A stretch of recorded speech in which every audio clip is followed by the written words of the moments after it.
આજે ઓફિસનો છેલ્લો દિવસ હતો. આજે પરમનન્ટ બંધ થઈ જવાની હતું. વિચાર્યું નતું કે આજે કાંક આવું થશે. વિચાર્યું નતું કે ભાઈની ચા પી પીને મને કાંક આવું થઈ જાય. હમણાં તો ઓફિસ બંધ થઈ જવાની છે ને હીરા કેવા આવે છે કઈ ખબર નથી પડતી. જય દ્વારકાજી બધાને. સવારમાં નાઈ ધોઈને તૈયાર થઈ ગયો. આ બાજુ ભાઈ ચા બનાવતો હતો. વ્લોગમાં છેલ્લે કે ભાઈની ચા તો મને ભારે પડી. શું થયું જોજો. ઓફિસે આજે છેલ્લો દિવસ હતો. ભાવેશભાઈ, ચંદુભાઈ, મેહુલભાઈ બધા વહેલા આવી જતા. લાગે છે આજ જ મહિનો ખેંચવાનો લાગે. મેહુલભાઈ કોઈ દી આજ વહેલા આવી જાય. લાગે છે એક જ દિવસમાં મહિનો ખેંચી લે. કરી નાખું મશીન નું સ્પોટ વર્ટિકલ. લઈ આવો 47 હીરા નોટ. બોલાવી બાકાજી મારી બોલે ગઈ પાખડા વાળા હીરા હતા.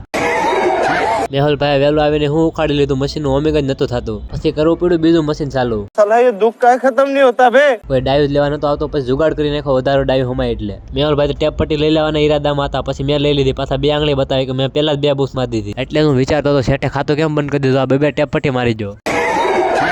ઓફિસ બંધ થઈ જવાની હતી ને 11 વાગે સરપ્રાઈઝ મેળવ્યો કે 10,000 હીરા આવી જાય છે. 3 દિવસ હજી સારું રહે.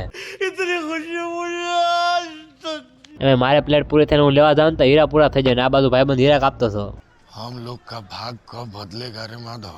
આ કામ કરવા સ્કેનર ફેરવા અહીંથી આયા સ્કેનર લઈને જ ફરતો હોય. જો આ વખતે હું એકલો નવરો છું. આ ભાઈબંધ પણ નવરો થઈ ગયો. પાછો મને કે પોસ આપું છું મસ્તીનું સોંગ મેકજે. અમારી ઓફિસ બંધ થાય છે. ઘણા ભાઈઓના મેસેજ આવે કે અમારી ના જગ્યા છે. ભાઈબંધ જયારે ઓફિસ બંધ થાય ને બધા ટ્રાય મારવા આવે. પછી તો કઈક અલગ પ્રકારના હીરા. બધા હીરા 2 દોરાના હતા. 91, 92, 98 ના. પાછી પ્લેટ કાપી પાછા નવરા થઈ જાય. હું એક નવરો છું. આ ખેલ બધા નવરા થઈ જાય.